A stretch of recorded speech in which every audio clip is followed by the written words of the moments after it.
दोस्तों, स्वागत करते हैं आपके अपने YouTube चैनल स्टडी विथ पवन में। साथियों, आज सुबह को मैंने इस वीडियो का पार्ट 1 डाला था और ये आपका पार्ट 2 है, जो कि सीटेट से रिलेटेड है और बहुत महत्वपूर्ण है। यूपी टेट में भी कम से कम 1 नंबर का आ सकता है और सीटेट में तो कम से कम 2 या 3 नंबर का आ सकता है। तो अगला बिंदु था, इससे पहले मैंने यहाँ तक पढ़ा दिया था कि सोयाबीन, सरसों, दाल, चना, नीम द्विबीजपत्री होते हैं। अब आगे चलते हैं। चाय से विदेशी मुद्रा का आगमन होता है। जी हाँ, चाय से विदेशी मुद्रा का आगमन होता है, क्योंकि चाय भारत में होता है और इसको विदेशों में भेजा जाता है, तो वहाँ से जो मुद्रा आती है तो उसी से का मतलब है कि चाय से विदेशी मुद्रा का आगमन होता है। चाय के उत्पादन में असम अग्रणी राज्य है। रबर, नारियल, टैपिकोआ, लौंग के उत्पादन में केरल है। जी हाँ, ये महत्वपूर्ण है कि रबर, नारियल, टैपिकोआ, लौंग के उत्पादन में कौन सा राज्य अग्रणी है, तो केरल। केरल को मसालों का बागान कहा जाता है। ये भी महत्वपूर्ण है कि मसालों का बागान कौन है, तो केरल राज्य है। लौंग और केसर जम्मू कश्मीर की कली है। जी हाँ, जम्मू कश्मीर में पाया जाता है लौंग और केसर, और यह एक कली है। तो आप लोग जानिए, लौंग और केसर क्या है, तो कली है। और कहाँ पाया जाता है, तो जम्मू कश्मीर में। अगला बिंदु है कहवा। कर्नाटक, तमिलनाडु में पाया जाने वाला एक पेय पदार्थ है। इसके लिए तमिलनाडु का चिकमंगलूर जिला प्रसिद्ध है। कहवा कहाँ पाया जाता है, तो तमिलनाडु में पाया जाता है और तमिलनाडु के चिकमंगलूर जिले में पाया जाता है। रेशम, रेशम के बारे में जानते हैं, तो कर्नाटक में रेशम का उत्पादन सबसे अधिक होता है। अब देखिए, कर्नाटक में सबसे अधिक रेशम का उत्पादन होता है, लेकिन रेशम में भी कई प्रकार होते हैं और वो कहाँ पाए जाते हैं, तो देखिए इसको। सहतूत रेशम कर्नाटक में, टसर रेशम झारखंड में, इरी रेशम असम में, मुगा रेशम ये भी असम में पाया जाता है। अब रेशम पालन को क्या कहते हैं, तो सेरीकल्चर कहा जाता है। मधुमक्खी पालन को एपी कल्चर। जी हाँ, इसको कहीं लिख लीजिएगा और याद कर लीजिएगा कि रेशम पालन को क्या कहते हैं, सेरीकल्चर। मधुमक्खी पालन एपी कल्चर। मधुमक्खी पालन में मुख्य रूप से बिहार में किया जाता है। यह अक्टूबर से नवंबर माह में किया जाता है। ठीक है, मधुमक्खी पालन मुख्य रूप से बिहार में किया जाता है और यह अक्टूबर से दिसंबर माह में किया जाता है, यानी कि कोल्ड में होता है। और ये इस समय कौन सी फसल बोई जाती है, तो रबी की फसल बोई जाती है। मधुमक्खियों को पालने एवं उसे शहद प्राप्त करने के लिए एक विशेष प्रकार के बॉक्स की आवश्यकता पड़ती है। जी हाँ, आप लोग देखे होंगे कि जो मधुमक्खी पालन करते हैं वो एक विशेष प्रकार के बॉक्स रखते हैं। आप लोग यूट्यूब करके देख लीजिएगा, जिससे आपको एकदम कंठस्थ हो जाए। फूल इसे ज़्यादा आकर्षित करते हैं। जी हाँ, फूल मधुमक्खियों को आकर्षित करते हैं। लीची नामक फल के रस से लीची नामक फल से रस ज़्यादा अवशोषित करते हैं। जी हाँ, लीची फल देखे ही हैं, तो उसी से ज़्यादा रस अवशोषित करती हैं। अगला बिंदु है केचुआ। वर्मी कंपोस्ट को वर्मी कल्चर या केचुआ पालन कहते हैं। वर्मी कंपोस्ट को क्या कहते हैं, वर्मी कल्चर या केचुआ पालन कहते हैं। केचुओं के मल से तैयार होने वाला खाद ही वर्मी कंपोस्ट होता है। जी अब वर्मी कंपोस्ट को अब कैसे समझेंगे, तो केचुओं के मल से तैयार खाद को ही वर्मी कंपोस्ट कहा जाता है। केचुओं को किसान का मित्र कहा जाता है तथा इसे भूमि की आंख भी कहा जाता है। वर्मी कंपोस्ट पोषक पदार्थों से भरपूर एवं उत्तम जैव उर्वरक है। अब यहाँ देखिए, केचुओं को किसान का मित्र कहा जाता है। एक और होता है जो किसान का मित्र होता है, उसका कमेंट बॉक्स में आप लोग बताइएगा, नहीं तो मैं अभी थोड़ी देर में बताऊंगा कि किसको और किसान का मित्र कहा जाता है। और आगे है इसमें कि इसे भूमि की आँख कहा जाता है। इसे इसलिए कहा जाता है क्योंकि ये भूमि में अंदर रहता है और भूमि को खा खा करके, जो मिट्टी होती है उसको खा खा करके और वो बाहर निकलता जाता है, तो इसीलिए इसे भूमि की आँख कहा जाता है। वर्मी कंपोस्ट आप लोग समझ गए होंगे। पर्यावरण शिक्षा केंद्र गुजरात में है। पर्यावरण शिक्षा केंद्र कहाँ है, तो गुजरात में है। पारिस्थितिकी अनुसंधान एवं प्रशिक्षण केंद्र की स्थापना 1988 में हुई थी। अगला बिंदु है काजू शोध संस्थान कहाँ है, तो कर्नाटक में है। कर्नाटक में और आप लोग बताइएगा कि कर्नाटक में अभी कर्नाटक के बारे में ऊपर क्या पढ़े हैं, कमेंट बॉक्स में ज़रूर बताइएगा। इससे आप लोगों को आपका क्वेश्चन है या तो देख के बताएंगे या तो अगर याद हो गया होगा तो और ज़्यादा कंठस्थ हो जाएगा, जिससे आप कभी भूलेंगे नहीं। तो आप लोग कृपया कमेंट बॉक्स में बताया करें। पीसी कल्चर, पीसी कल्चर को क्या कहा जाता है? तो पीसी कल्चर को मत्स्य पालन कहा जाता है। मत्स्य पालन मतलब मछली पालन। पीसी कल्चर मत्स्य पालन विशेष रूप से निर्मित तालाबों और पोखरों में मत्स्य पालन किया जाता है। पीसी कल्चर मत्स्य पालन से संबंधित है। मत्स्य मतलब मछली, और मछली का तत्सम रूप होता है मत्स्य। हाइड्रोपोनिक्स क्या है? ये बहुत महत्वपूर्ण है। यह एक ऐसी प्रक्रिया है जिसमें खनिज पोषक तत्वों के विलयन से प्रयोग द्वारा जल में पौधे उगाया जाता है। तो आपसे पूछेगा कि हाइड्रोपोनिक्स क्या है? तो जल में पौधे को उगाना ही हाइड्रोपोनिक्स की प्रक्रिया है। यह पौधों को उगाने की ऐसी विधि है जिसमें पौधों को भूमि पर नहीं जल में उगाया जाता है। अगला बिंदु है फिलाटेलिस्ट। यह डाक टिकट संग्रहण का कार्य करता है। फिलाटेलिस्ट क्या करता है? तो डाक टिकट संग्रहण का कार्य करता है। अगला बिंदु है सिल्वीकल्चर। जी हाँ, सिल्वीकल्चर ये किससे संबंधित है? तो यह वन एवं उनसे संबंधित उत्पादों से संबंधित है सिल्वीकल्चर। हार्टिकल्चर क्या है? तो हार्टिकल्चर या उद्यान कृषि वाणिज्य उपयोग के लिए सब्जियों, फूलों और फलों को उगाना ही क्या कहलाता है? हार्टिकल्चर। यह फल एवं सब्जियों से संबंधित है। हार्टिकल्चर का एक विशेष प्रकार क्या है? तो फ्लोरिकल्चर है। फ्लोरिकल्चर में फूल के लिए तथा ओलोरिकल्चर में सब्जी के लिए कृषि किया जाता है। ये हार्टिकल्चर का क्या कहते हैं? विशेष प्रकार है, इसे फ्लोरिकल्चर कहते हैं। अगला बिंदु है आम, केला, आम, केला, काजू, चीकू, नींबू के उत्पादन में भारत प्रथम है या फिर अग्रणी है। सबसे ज़्यादा कहाँ होता है? आम, केला, काजू, चीकू और नींबू तो भारत में होता है। काजू ब्राज़ील का मूल पौधा है। इसी प्रकार तंबाकू भी पुर्तगालियों द्वारा भारत में लाया गया। तंबाकू के उत्पादन में आंध्र प्रदेश का स्थान प्रथम है। जी, आंध्र प्रदेश में सबसे ज़्यादा क्या पाया जाता है? तो तंबाकू का उत्पादन सबसे ज़्यादा आंध्र प्रदेश में होता है। आंध्र प्रदेश का गुंटूर जिला तंबाकू उत्पादन के लिए प्रसिद्ध है। तंबाकू की आदत में पाई जाने वाली निकोटीन के कारण पड़ता है, और तंबाकू खाने से क्या होता है? तो कर्क रोग होता है। तो तंबाकू की आदत किसके कारण होती है? तो निकोटीन के कारण, और तंबाकू खाने से क्या होता है? तो कर्क रोग। अगला बिंदु है मैंगो, आम। तो दोस्तों, आम का क्षेत्र भारत में बहुत अधिक है।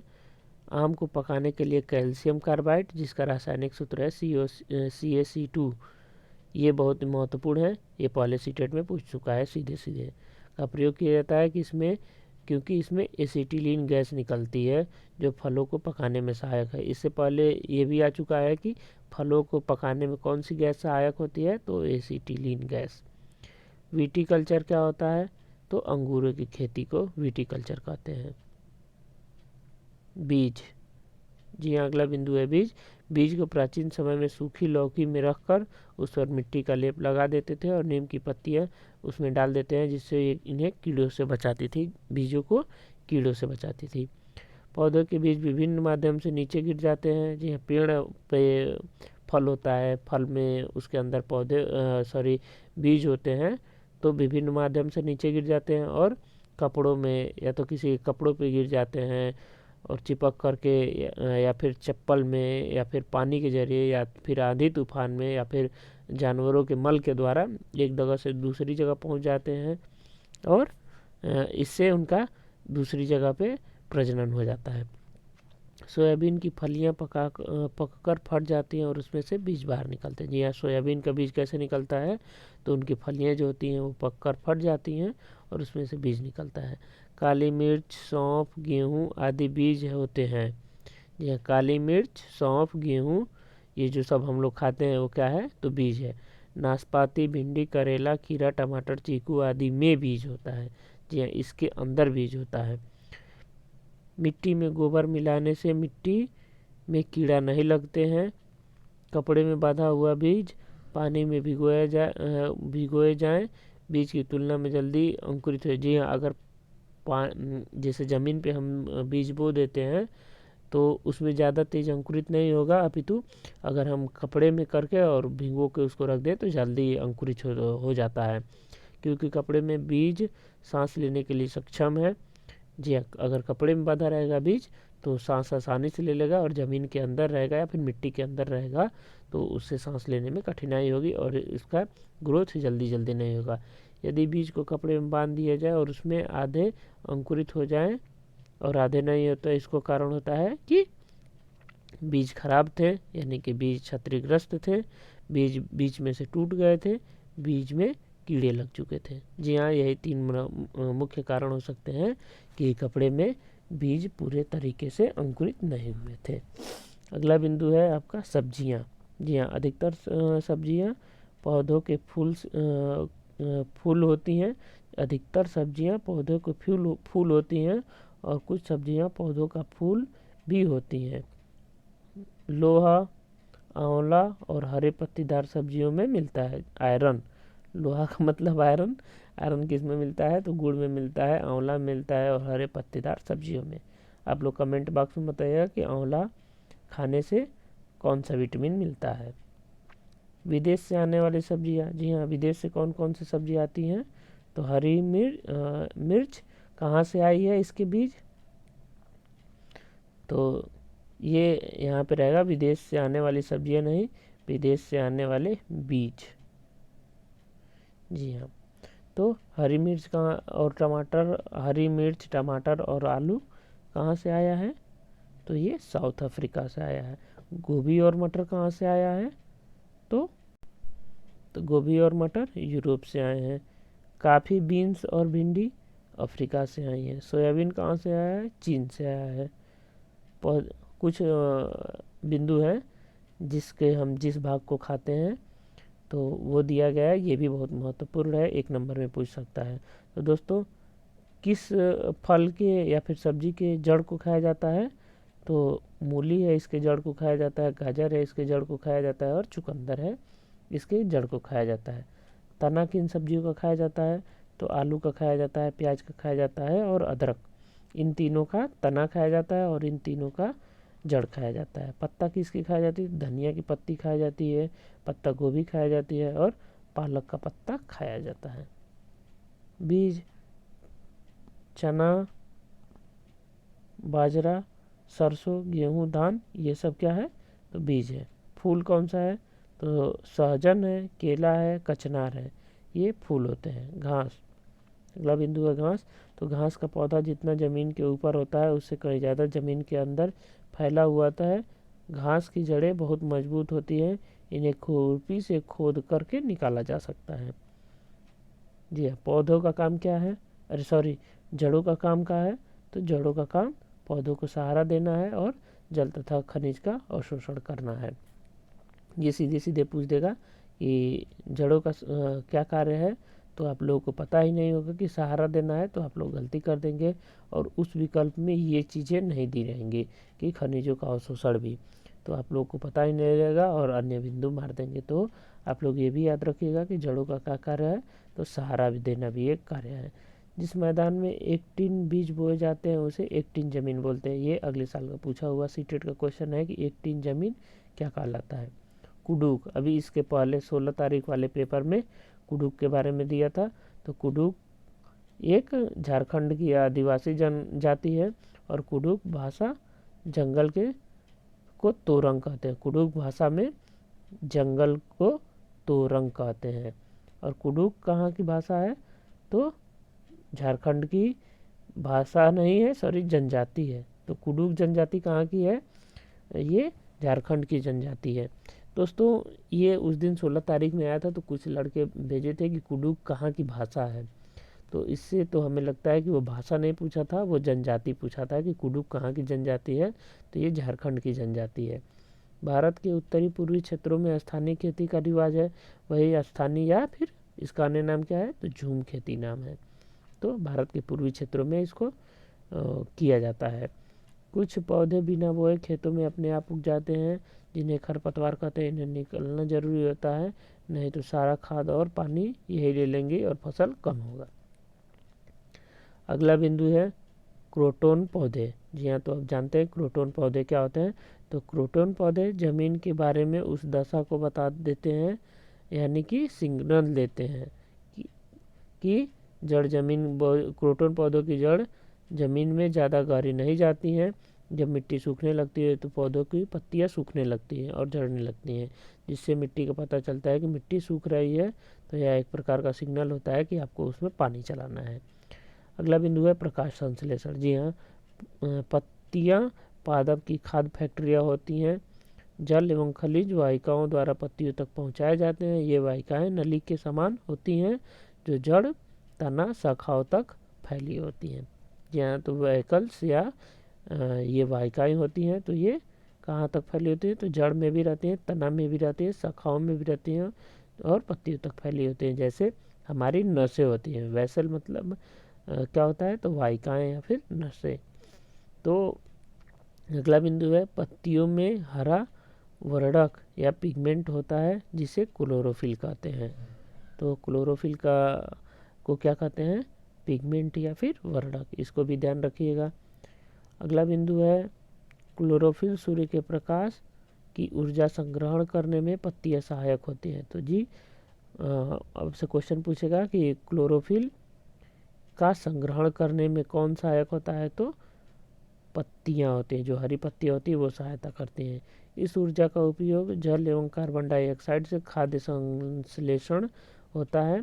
जी हाँ, क्लोरोफिल से क्या होता है, तो जल एवं कार्बन डाइऑक्साइड से खाद्य संश्लेषण होता है। क्योंकि खाद्य संश्लेषण सूर्य के प्रकाश की उपस्थिति में होता है, इसलिए इसे प्रकाश संश्लेषण कहते हैं। पत्तियों द्वारा सौर ऊर्जा संग्रहित की जाती है तथा पादप में खाद्य के रूप में संचित हो जाती है। जी हाँ, तो आज के सीटेट के हमारे इस टॉपिक को यही विराम देते हैं। मिलते हैं किसी अन्य टॉपिक में। दोस्तों, इस वीडियो को अगर आप पार्ट 1 नहीं देखे हैं तो इस लिंक के डिस्क्रिप्शन में पार्ट 1 का लिंक दे दूंगा, वहाँ से आप जा कर के देख ले सकते हैं। और ऐसे ही वीडियो देखने के लिए हमारे चैनल को सब्सक्राइब करिए। वीडियो अच्छी लगे तो लाइक करिए। और इसी लिंक में यानी कि डिस्क्रिप्शन बॉक्स में मैं अपने टेलीग्राम चैनल का लिंक दे दूंगा, वहाँ जा कर के आप हमारे टेलीग्राम को ज्वाइन कर सकते हैं, जहाँ आपको अच्छे अच्छे PDF मिलेंगी और इन क्लासेस की सारी PDF वहाँ पे आपको उपलब्ध होंगी। तो मिलते हैं दोस्तों अगले वीडियो में। तब तक के लिए नमस्कार, शुभ रात्रि।